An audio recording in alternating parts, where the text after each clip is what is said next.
Hello, everybody. After a brief 2-week hiatus, I'm back.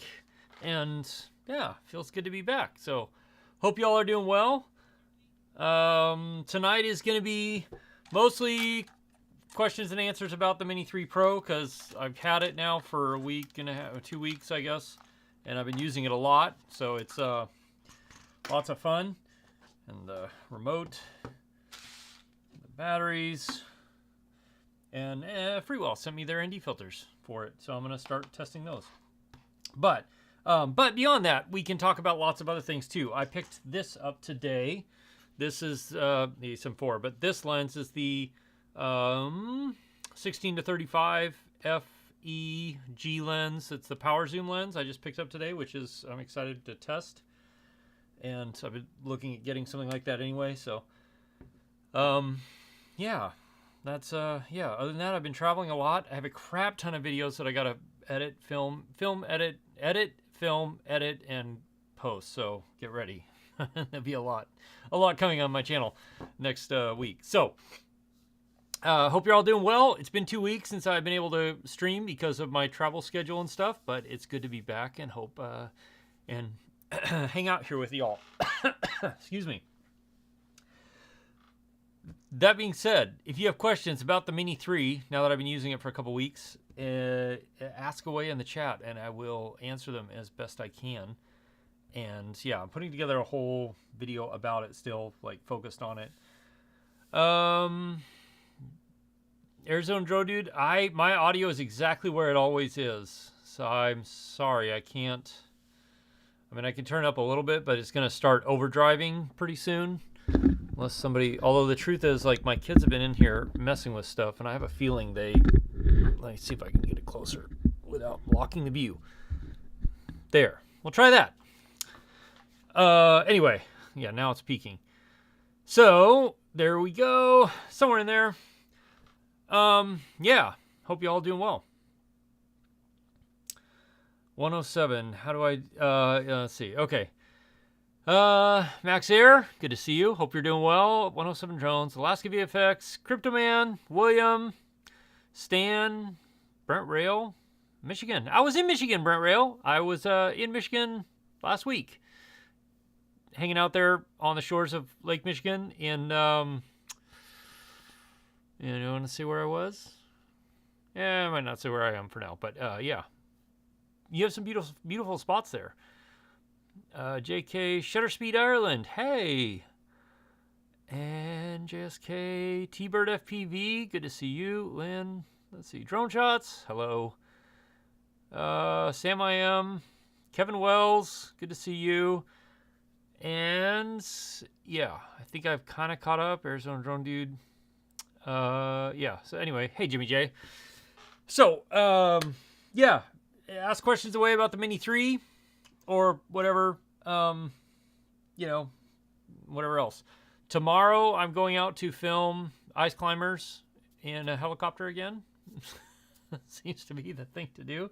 Yeah, so I'm going to film a video tomorrow about, like, putting together a story. I'm going to start a series on my channel about putting together a story, how to tell a story visually with, you know, drone footage, ground camera footage, all of that, and like why you pick the shots you pick, or why I pick the shots I pick, the music, the narration, like all of that. So I'm going to start that and probably like maybe put out one a month or so. And my idea is that I will film, like go out. So tomorrow I think I'm going to take you with me on the process of like going out to film one of these and what I'm looking for when I go to film these things. And why I pick, you know, like ground camera, drone, whatever. And then the next one will be like more, you know, how I pick the shots, etc. So that basically walk you through the process of like what it takes and what to look for and how to shoot and edit and put together a whole like visual, compelling story about whatever it is you might be filming. And yeah, so hopefully that is helpful to you all. I think it'll be fun because every single time it'll be me going out to film something different, putting together a video, and then talk about how I put the video together from different aspects. So, all right, let's see. You have it, you love it so far. I know somebody asked me a question about the Mini 3. So if I've missed any questions, because I've been pontificating about really not much. Oh, there it is. Part 107 drones. You asked me about the low light. So I like the low light on it. It's good up until, I mean, ISO 400 is okay. ISO 800 needs a little denoising, just a little. In my opinion, ISO 1600 is, like for social media, it's okay, but it really starts to fall apart at ISO 1600. So, you know, dusk is fine. You can film at dusk like in ISO 100, 200, no problem. And depending on the direction you're facing and stuff. And I'll play you some footage here in a second that's all shot with the Mini 3. And, you know, yeah, if you follow me on Instagram, you've already seen it. And I think I posted it on Twitter too. So, yeah. Portland, Oregon. Hey, Eric. Nice. I've been there. I was there last year filming some stuff, which was cool. T-Bird FPV. Have I found a good multi-battery charger for the Mavic 3? Yes. It's made by the same company that makes the one for the Air 2S that I made a video about. And so I need to make a video about the one for the Mavic 3. And it does the same thing. It charges 4 at one time. It has a storage mode, which I haven't figured out how to use. The only problem is it's not like the one I like, the Air 2S one I like is great because you can put the 4 batteries on it like this. And it's like the whole thing is a compact unit. The Mavic 3 one has these little battery leads that come out. And then you charge each individual battery through, you know, you plug them into those leads. So it's not as compact a solution, but it's good and it does work well. So it's like Hanatori something or other for the Mavic 3. I mean, I think it's the only one on the market right now. But yeah. Is there any advantage to the Mini 3 Pro over the Air 2S apart from the weight? So it does have a longer flight time. It is technically rated to a colder temperature. Although, I mean, I've flown my Mavic Air 2S way below what DJI recommends. Otherwise, I just wouldn't fly most of the year.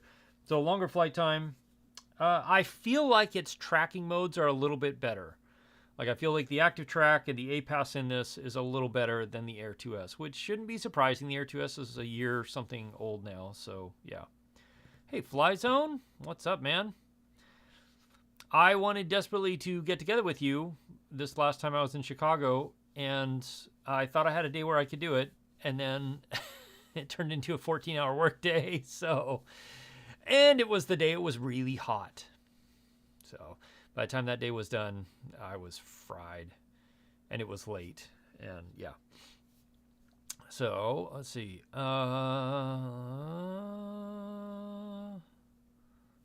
Thank you, Sunrise. That's right. For more pontificating. All right. Good multi-battery. I answered that already. Sam, I am. You've been using the Anker PowerPort 3 for the Mini 3 batteries, and it's been good. Yeah, I've been using a couple of different things for this. One is, this is the Anker, what is this? Man, it's getting old. I've used this a lot. Anyway, it's a 2600 milliamp Anker battery with a power delivery port, and it works great. It's recharged the batteries. I think it's been enough to recharge each one of the long run batteries twice, and not twice, but you know, they're charged when I leave the house, and I'm able to charge each one of them one more time again, and the normal battery as well. So that's three extra battery flights on that, plus maybe one more, I think. So, let's see. Do I have any settings to smooth the control of the Mini 3, Lynn? Not yet. I'm working on it because it is a little twitchy. Like, especially the gimbal control is just a little like, oh, that's twitchy. So, hey, Danny. Yeah, talk about the ND filters. 107 drones. All right. Yeah, let's open the ND filters. Then I'll play the footage. Actually, I'll play the footage while I'm pulling this crap off the ND filters. So, this was all shot with the Mini 3. Some of these were done in vertical mode, so they're a little tighter, more punched in. And then a lot of them were done in horizontal mode, and, you know, so, yeah.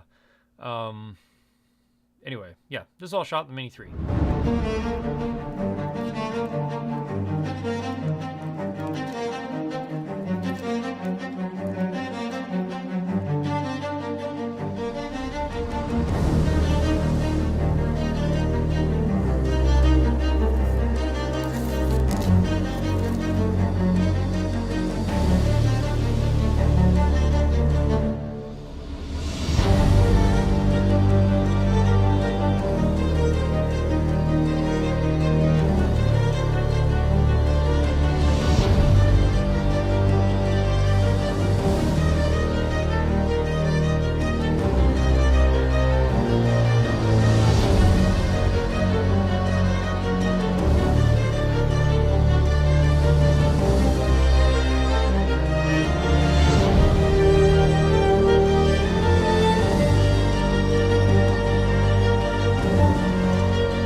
So there you go.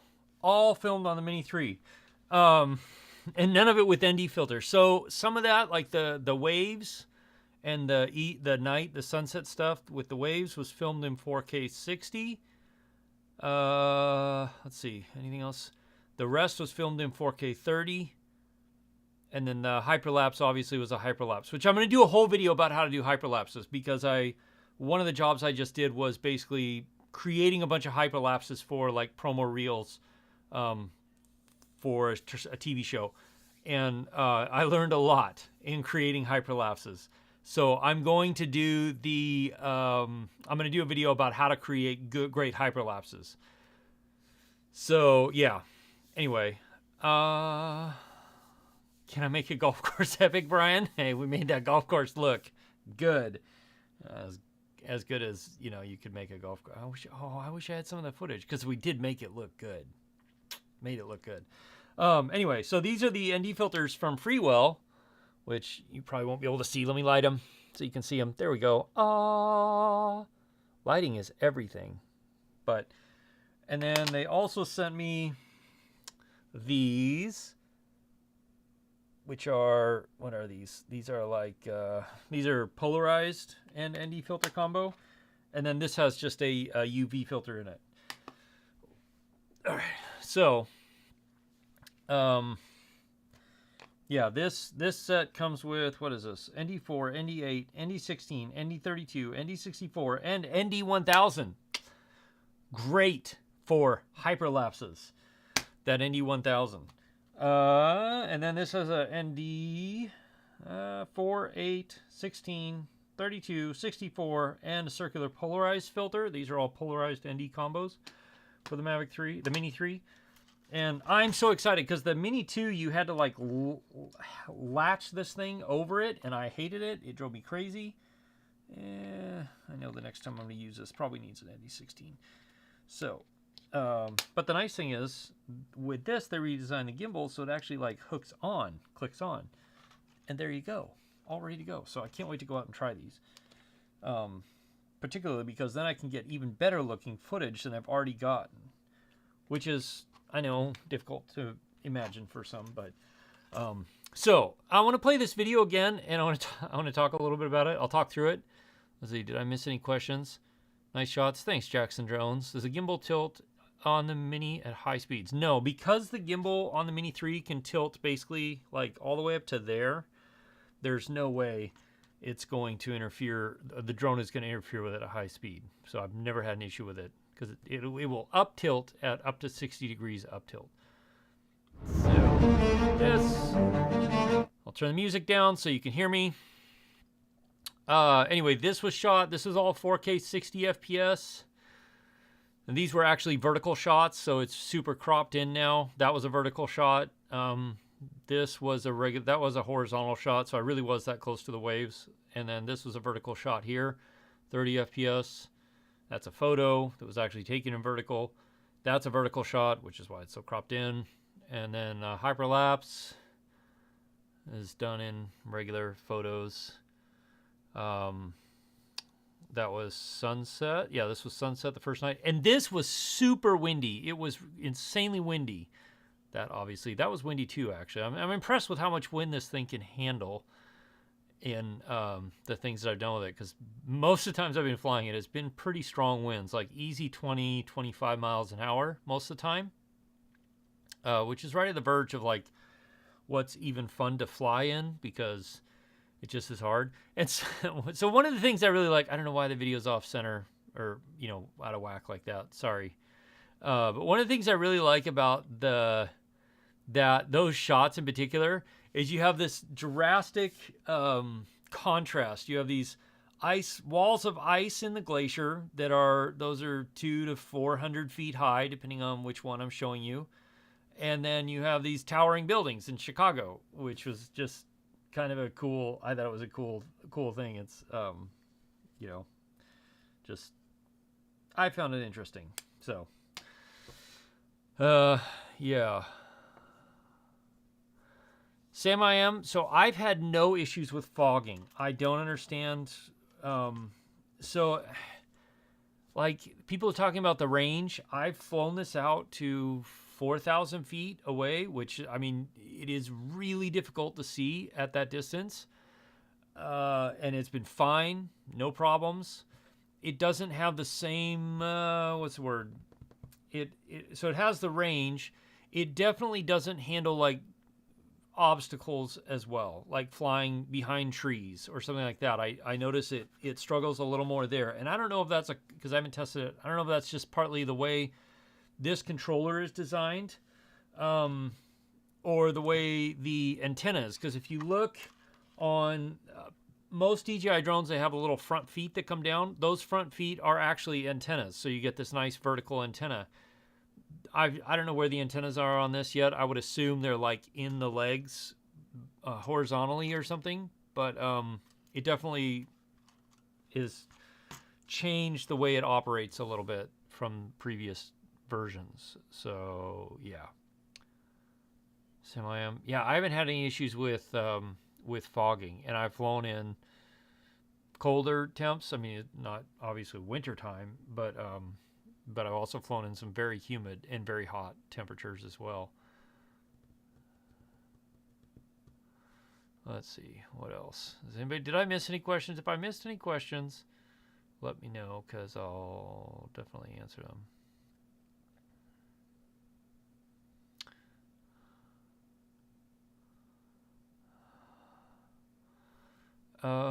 Mark White. With this, unless it's the internet at this end, you keep stalling. I think it's probably the internet at your end, because my uplink is really solid right now. Super solid, actually. It's like the best uplink I've seen in a long time. Let's see. 1,650 feet is where you get before it returns to home. As far as like distance, check your settings, Mark, because there are settings for like the max distance away you want it to go, as well as the max height you want it to go. And when I do a like settings setup video, I'll cover all of that. But like that could be part of your issue, unless you completely disconnect. Then yeah, hopefully it's returning to home if it disconnects. 107 drones, yeah, it would exactly.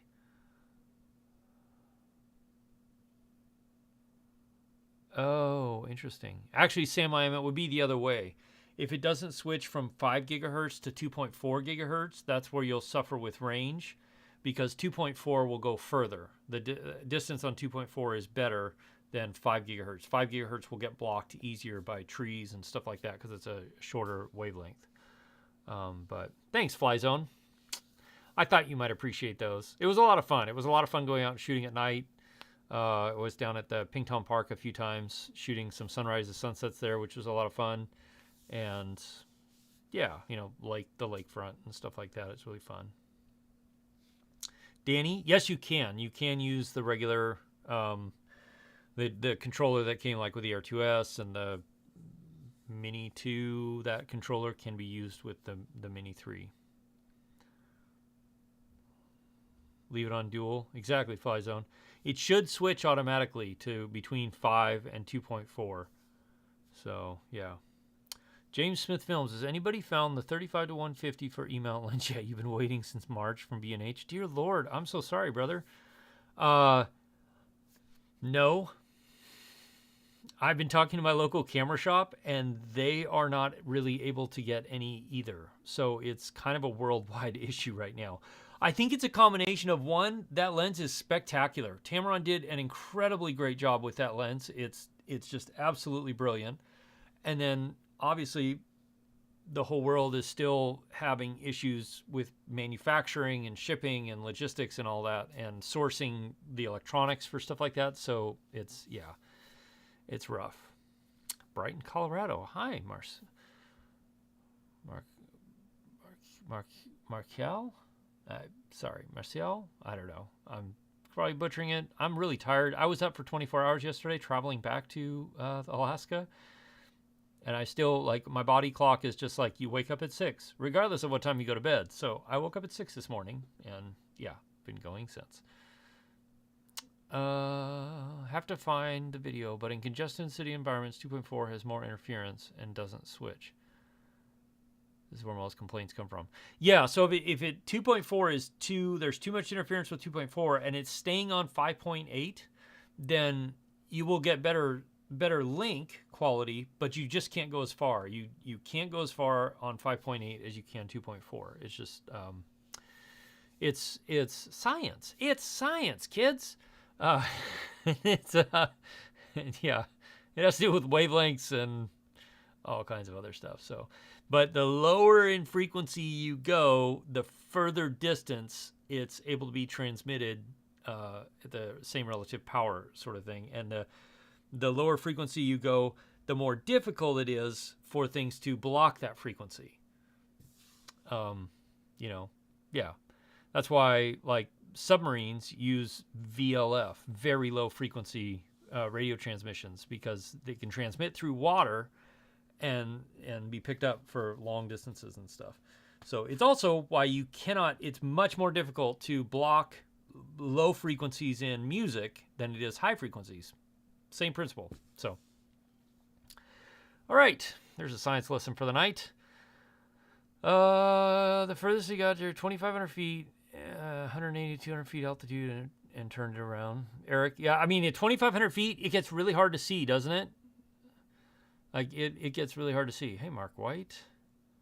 3D DJI drones. Do you think the RC1 controller may get better connectivity with the Mini 3? I think potentially it might, 107 drones, if they ever make it compatible, because the RC1 has the external antennas. And I just, you know, like, I mean, if you're flying like this, technically you're not blocking either of the antennas, you know, so, and that's the way I fly, is like this, technically. So I don't know, but yeah, the RC1, the RC Pro might have a little bit better range, just because it has external antennas and they can be, you know, put up vertically and so on. So, is the Mini 2 still a good buy, given it's so much cheaper than the Mini 3? Yes. If you don't have a drone, I still think the Mini 2 is probably the best beginner drone on the market. I'm going to do a video comparing the Mini 3 to the Mini 2, but then I think I'm going to do a video, man, I say this, good Lord, I have like 30 videos I got to record.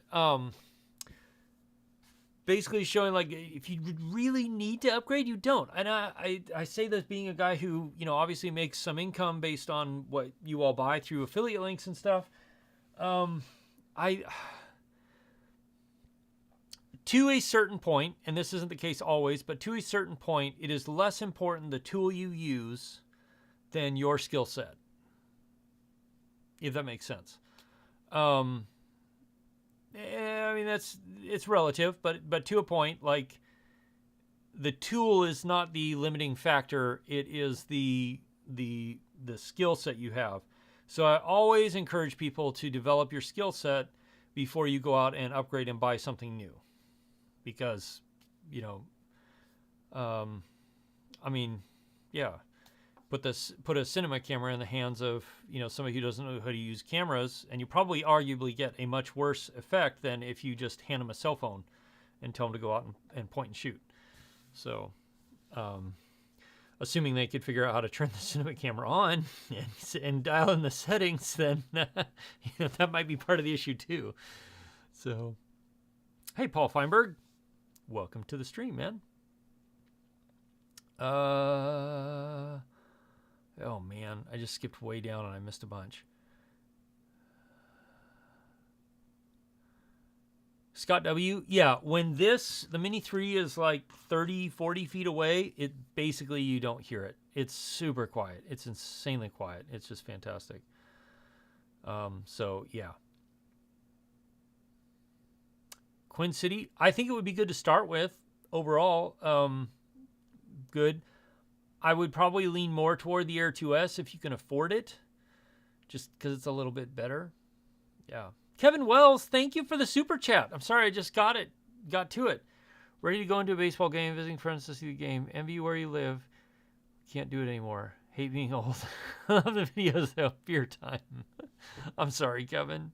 I am sorry, but thank you. Keep watching the videos. I will try and keep providing spectacular sights and imagery for you to look at. Thank you very much for the super chat, man. I really appreciate it. 12 centimeter, 6 centimeter, 2 wavelengths, so trees block signal, radio ham. Mark White, hey, me too. Yeah, that's where I learned all of that stuff. I was getting my general. Did I? Yeah, I almost went for advanced. I didn't get that, but I did get a general. So let's see. And this is back in the day when you had to do Morse code. For it, which was fun. So let's see. Go to try match it with the 1635 for travel and wedding. James Smith films. Did I miss something else from James Smith? Oh, the 35 to 150. Yeah. Yeah. Sorry, man. I don't know what to tell you other than just keeping your eyes on like Adorama and stuff like that. But that lens particularly has been incredibly difficult for people to get hold of. And I don't know why, but it just that Tamron 35 to 150 has been really hard for people to get a hold of. Not just people like you and me, because I can't get one either, but like camera shops, everybody, they're just really. So I think Tamron's having a really hard time manufacturing that lens fast enough to keep up with demand. And I don't know if it's the fact that they partly, the semiconductor shortage and stuff like that, or if it's also just that they underestimated how much demand there would be for that lens. So they didn't have a lot of like manufacturing lines set up to put that lens, build that lens, put it together. And then I imagine too, it's probably a difficult lens to manufacture. You think of going from 35 to 150 and starting at f2.0, and then going to 2.8. Like that's some complicated optics and very high quality optics as well. So yeah, I don't know that it would be interesting to see how that works. Anyway, yeah, so Jimmy J, that's right, man. Also, hope your shoot went well, Jimmy J. I think it's hard for me to remember when we talked about that, but I'm pretty sure you would have done it by now. Science.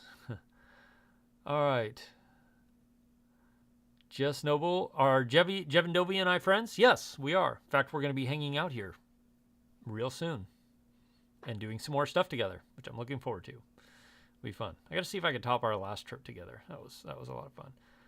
Mini 3 Pro better than Air 2S, and it depends on your use, Jess. The Mini 3 Pro is fantastic. It's a great drone, really good for people to start with if you're in that price point. I still think the Mini 2 Pro or the Mini 2 is a great, probably the better beginner drone, especially because you can get it at Costco right now with an extra battery for like under $500 plus an SD card and a little case and stuff. So yeah, Costco, if you have a Costco nearby, it's a great thing. I don't know why, but I have like 17 phone calls coming in, just one right after another. And they're not all spam phone calls either. Let's see. I got to get caught up to you all. Thank you. Questions. Can you do the same for the Mavic 3? If you did, I missed it. PA trick. I don't know what you're talking about with the Mini 3. And I'm sorry. Ask me again, because I don't know. or be more specific about your question about the Mini 3 versus the Mavic 3.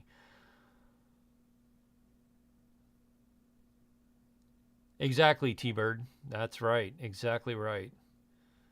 On the FPV feed, video being on 5.8. And that's also why the video feed from the DJI FPV drone and goggles can go farther than the Air units, because the Air units are 5.8 only, whereas the FPV drone is 5.8 and 2.4 switching. So that's why it has more range or distance. Too many videos to record. Got you started your own channel some months ago. You get a lot of... Yeah, exactly, Neil. Yep. Mavic 3 Pro out there in Colorado goes with you daily. Awesome. Yeah, the Mavic 3 Pro. It's a great drone. It's expensive, but it's a great drone. Noise reduction will help keep carriers from... It's true, 107. It's true. This thing is really quiet, and so you can...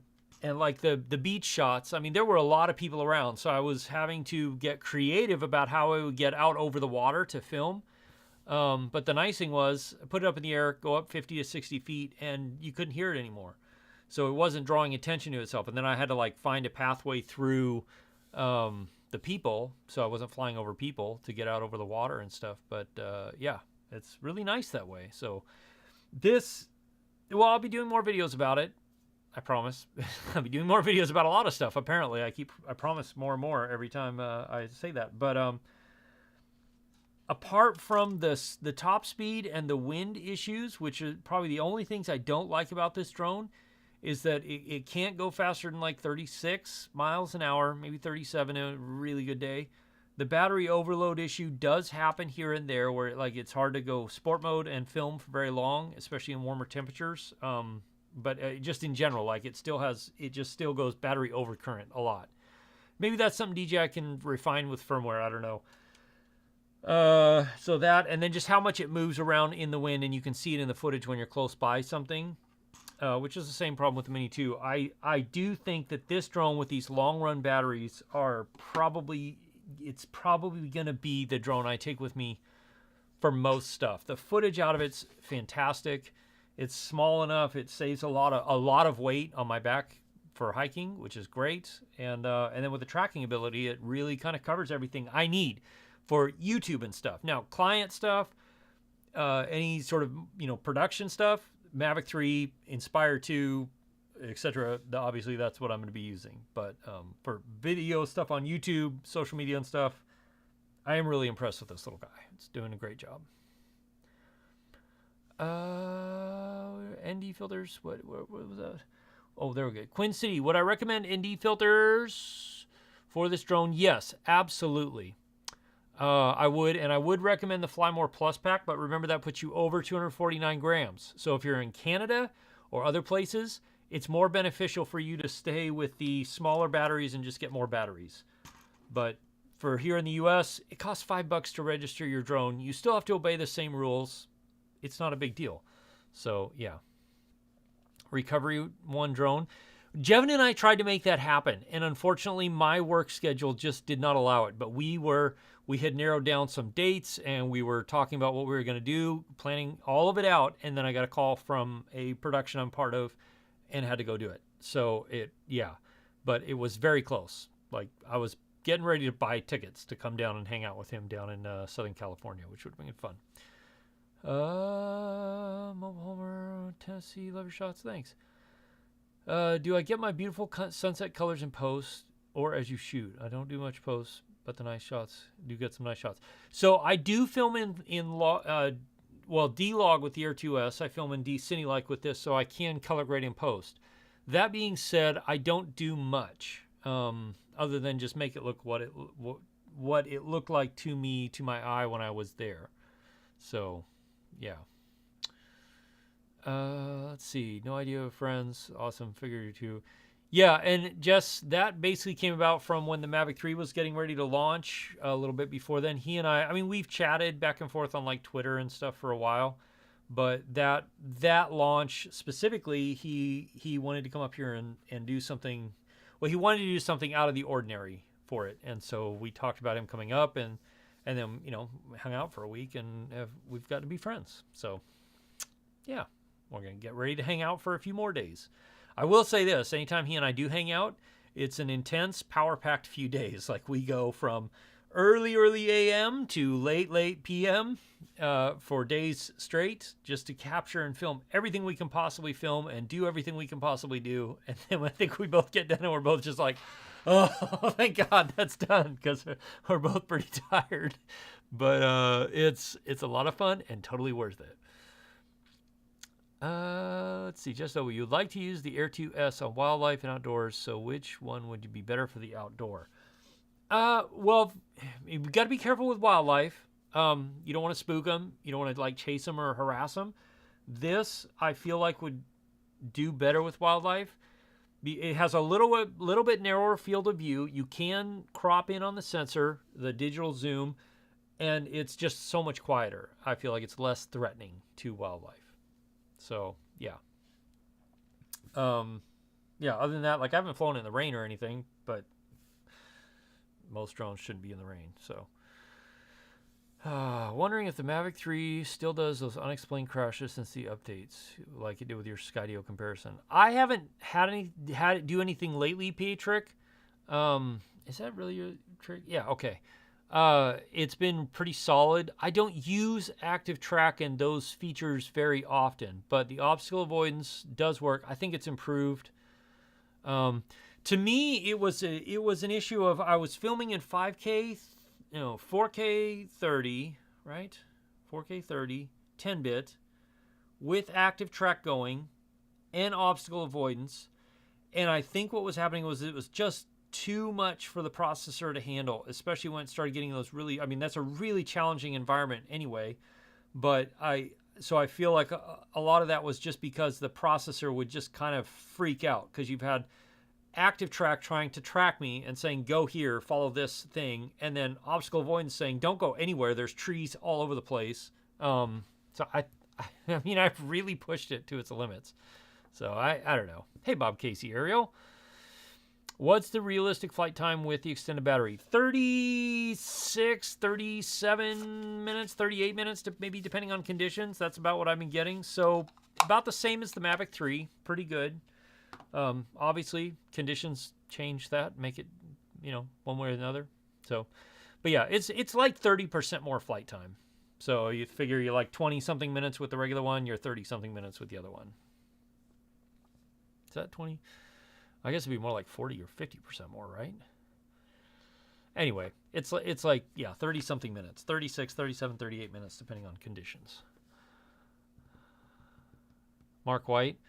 Yeah, so I think in your case, Mark, I don't know if you can get, they're not selling these batteries in the UK as far as I know. But I think in your case, honestly, like I would just get more of, one more of the smaller batteries, or maybe two more or something, personally. Because one big question I had was, okay, these have a higher capacity, so do they not get the battery overcharge, overcurrent warning because they have more juice to give? And that's not been the case. I've gotten the overcurrent warning on both kinds of batteries, so it hasn't. And that'll all be coming. My review is coming, I promise. And I have crap tons of stuff that I've shot with this thing in all kinds of different environments now. So yeah, but the review, the dedicated review of this is coming, I promise. I keep thinking I should just take Philip Bloom's review that he did and take his audio. I'd have to ask him. He and I chat every once in a while, but I'd have to ask him if I could do that. And then just put all my stuff underneath and see if anybody says anything. Anyway, Quinn City, how to break through YouTube glass ceiling with your channel? It just takes a lot of time and a lot of consistency, Quinn. It really, like, so the first 3 years were brutal because it just feels like you're getting nowhere, and then finally you get a breakthrough. But the funny thing is, it doesn't really go away either. Like right now, I'm incredibly fortunate. The channel is growing well. You all are watching and enjoying the videos I'm putting out, which I appreciate. Or at least I think you are. I don't know, maybe you hate them. Anyway, and so and I'm getting 100 new subscribers every day, so that's really cool. At the same time, like, it's still easy for me to go like, I wish it would go faster. Is it one of those things where it's like it's just never enough? Like, it's a grass is always greener on the other side kind of thing? I think probably. Alaska VFX, listening in a wireless headset, been a fun evening. Enjoy the heat. Alaska VFX, I'm enjoying the coolness because it was 100 when I left Chicago yesterday, and so it's just very nice. And thank you very much. I appreciate that. So, okay. Viret's travels. How far have I been able to fly? I couldn't fly this drone for more than 2 kilometers. That's a long way, Viret. 2 kilometers. Wait, 1, 2, 3. Yeah, that's way more. That's way more than I fly. I fly like 3,500 feet, 4,000 feet max. And even then, it's really difficult to see it. So, yeah, I'm not flying that far. That's way out of visual line of sight.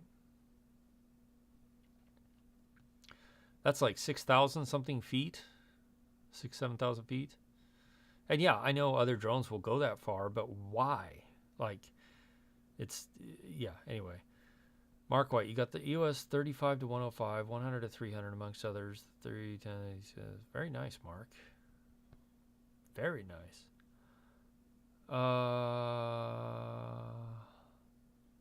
Barkley, 107 drones. That's a cool first name. I think it's unique. I like it. All right. 38 minutes is a whole lot of flight time, Bob Casey. Yes, it is. And it's one of those things where you like go up and you're like, okay, like I filmed everything I want to film and I still have like 28% battery left. So,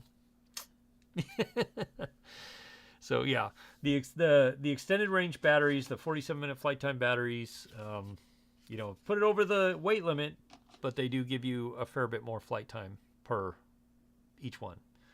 So I like them. They're nice. I'll probably get one more extended battery whenever they are able to start selling them. But yeah.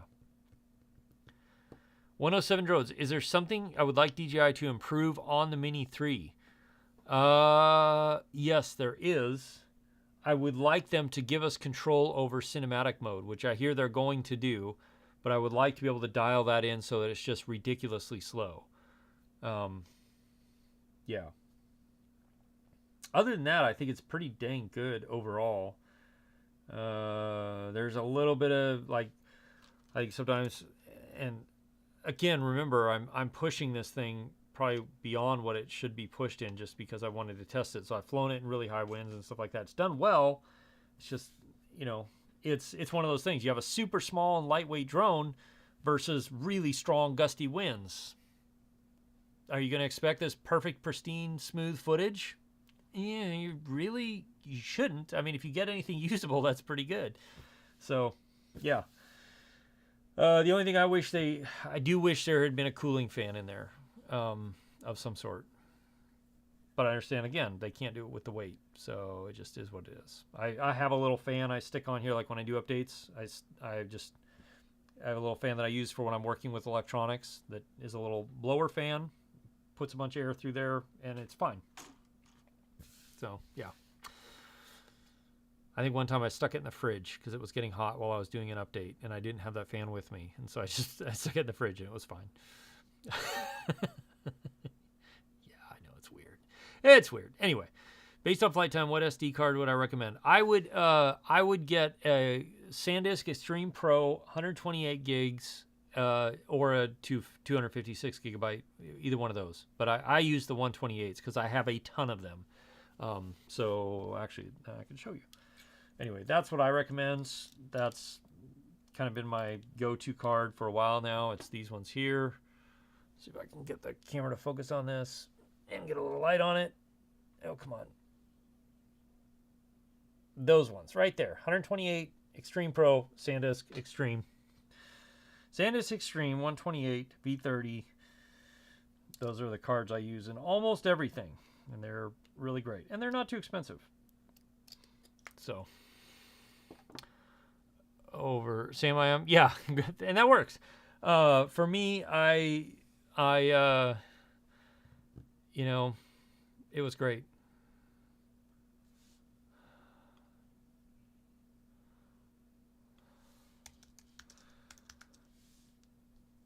And let's see, 37 minutes, 107.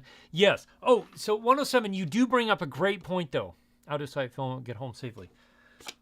These longer batteries, so the place where they do come in, absolutely, what's the word, clutch? Is it what the kids are saying these days?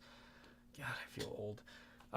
Where they come in just absolutely fantastic is when you're doing hyperlapses or time lapses, because you get a whole 10 more minutes of time to be able to get a either longer hyperlapse or a faster moving hyperlapse, because you can do, instead of a 3-second interval, you can do a 5-second interval and get quite a bit. So, yeah.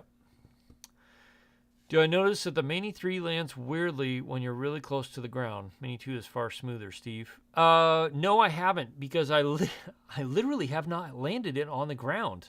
I bring it down, grab it, and flip it, and shut it off. Or I bring it down, grab it, and then, pull down. It doesn't like that as much as, me grabbing it and flipping it. It tends to fight it a little bit more anyway. But yeah, I literally haven't landed this on the ground yet. I've only hand caught and hand launched it. So, yeah. Greg Leno, photos versus the Air 2S. So I do have a video about it, Greg, with some pretty good photo examples, but the Air 2S has better photos. It just does.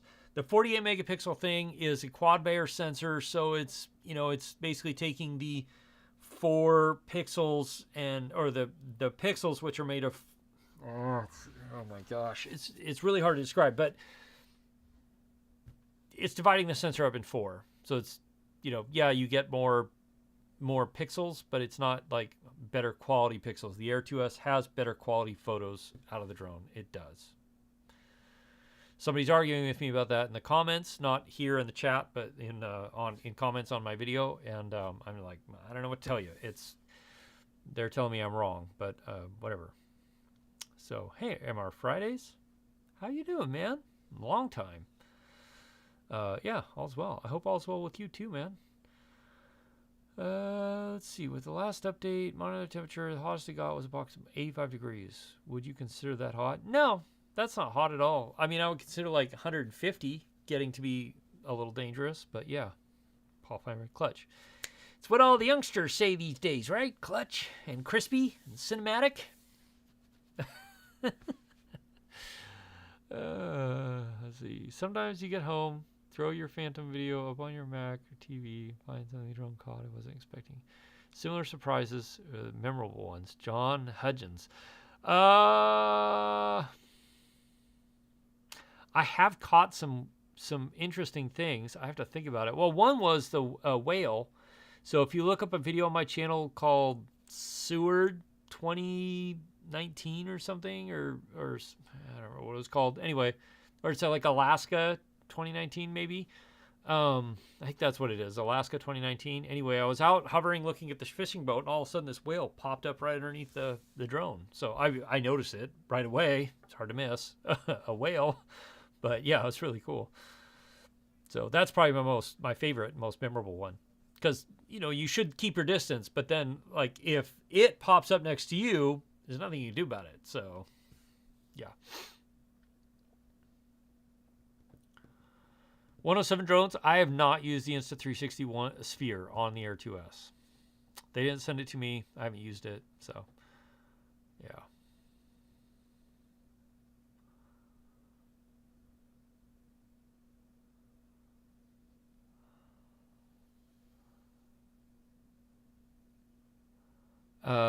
Loading fishing mode. What was my favorite place I've flown in Chicago?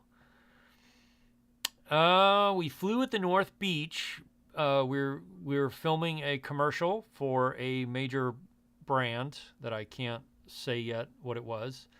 But so that was really fun because right behind us is the oh my gosh, I can't remember the name of the tower now. Not the Sears Tower, but the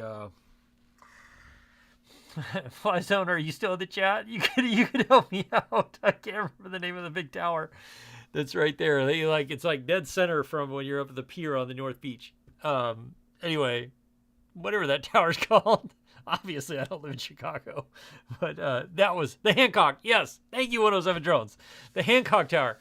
So that was like right there, right behind where we were filming, which was really cool. Especially because, we'd permits and permission and all that to fly there. So being able to do that was really fun because we were right there on the water, on the pier on the North Beach. And then you're looking right behind us, the whole city with the Hancock Tower and all that. It was just right there. So that was pretty sweet. So that was cool. Seward, Alaskan, all right. Yeah, 107 Drones, what are you saying? Oh my gosh. So yeah, that was it. Michael, videos fully switched to Sony from Canon A7 IV Life. Awesome, Michael. Yeah, it's this A7 IV here has been traveling with me a lot lately. And then this I picked up today. This is the new 16-35 power zoom lens from Sony. So I'm going to start testing it and seeing what it's like and how I like it. So far, I like it. It's tiny. Paul Feinberg. Oh, where is it? Here, over here. Paul will appreciate this. So this is my Tamron 17-28. This is the Sony. Take the ND filter off. It's shorter and lighter, but it's a little bigger around. But I mean, look at that. Like it's a bit shorter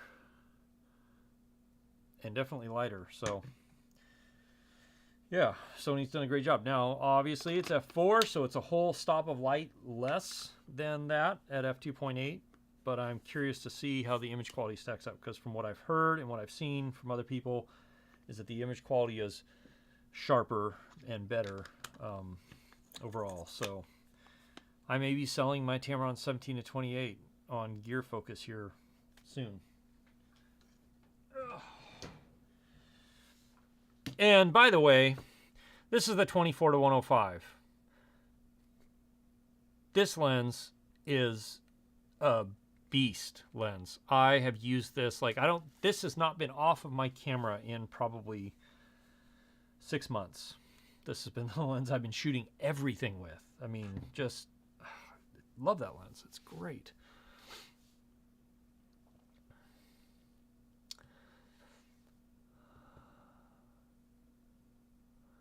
Yeah, 107. So we were up where you can see like Navy Piers over here, and you've got all the other Lakefront Tower and all that, and then the Hancock Tower, and then anyway, just very cool. Really, really cool spot to film. Let me know what I think compared to the Tamron. Kyle Watts is renting the F4 this weekend. Nice, Paul. Yep. Michael, this is the 24 to 105. I waited so long to get this. And then when Jevin came up and was saying that's what he brought, and I was like, okay, there's something to this lens. And I got another friend that like he films with this on an FX6 all the time.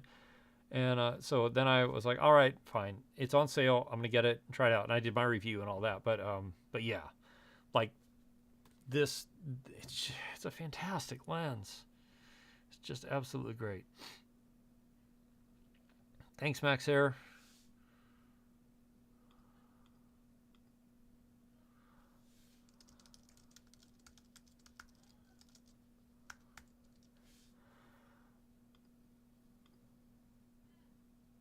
Oh, Seward's Folly 107? Yeah, that's true.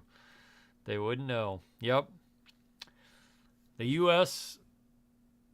Secretary of State William Seward purchased Alaska from Russia because Russia had trapped Alaska out. Not completely, but they had just trapped it to where they were like, there's nothing worth anything left in Alaska. So Russia sold Alaska to the United States. Seward was Secretary of State and put the whole deal together, bought Alaska for a ridiculously low amount of money, even for back then. And then the following year, after the purchase was finalized, 2 metric tons of gold came in on a ship from Alaska into Seattle. 2 metric tons. And of course, since then, Alaska has had many different types of gold that have come out of here, including, obviously vast amounts of natural resources in many different areas. So, yeah. Turns out to be one of the best big amounts of money the United States has ever spent was purchasing Alaska.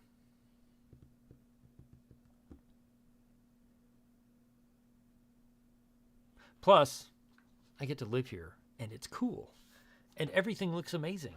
And I do have a video about how to make everything look amazing, even if you don't live here. And to prove it, I filmed part of the video not here. So, yeah. What time is it? 4:57. I got a couple minutes left, and then I got to wrap the stream up because I've got to run. Like always, I'm running from one thing to the next. Actually, technically, it's I've got to run my kids to something next. So, because I'm a chauffeur. But you all can keep me in your thoughts and prayers because my oldest is started driving.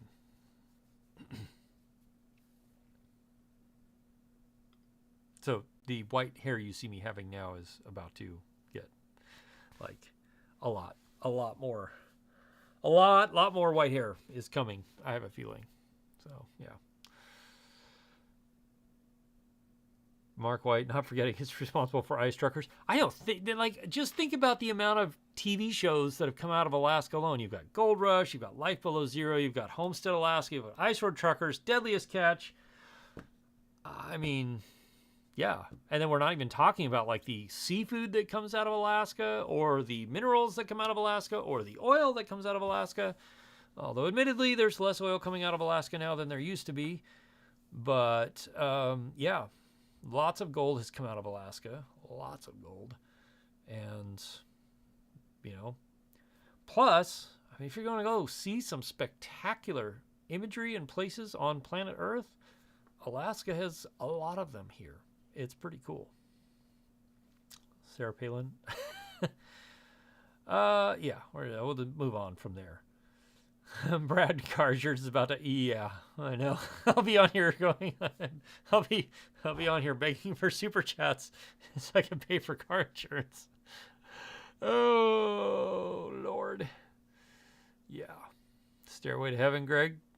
Yep, I've hiked that.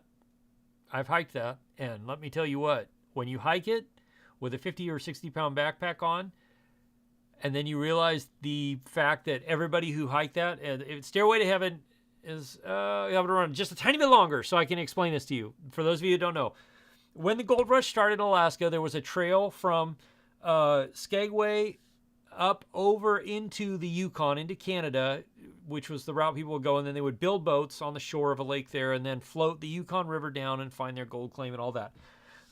That's an extremely abbreviated version, but in order for them to get into Canada, the Canadian government and they decided that you had to have 1 year supply of food with you, which is essentially 1 ton of food.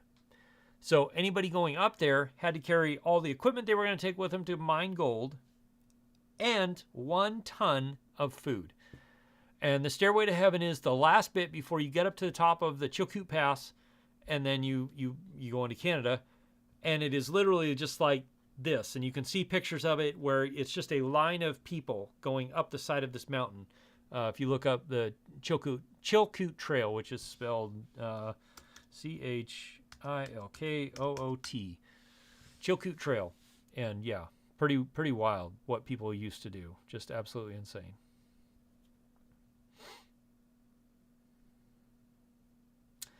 All right. So with that being said, and a little history lesson about Alaska, thank you all for being part of the stream. Thank you very much for being part of this community and this channel. I really appreciate it. I've got some really cool videos coming about like building story, using drone footage and regular camera footage and all that. And then of course a Mini 3 review and stuff like that. And all kinds of other fun things coming on this channel. But in the meantime, thank you very much for being part of this. I deeply appreciate it, and I appreciate you watching the videos and commenting and being part of these streams and stuff like that. So I will be back same time, same place next week, and or maybe not the same place, but I'll be here next week, again, streaming from someplace in Alaska if I'm not here in the studio. But till then, be safe, be smart. Thank you very much. I'll see you again soon in the next video. Cheers, everybody.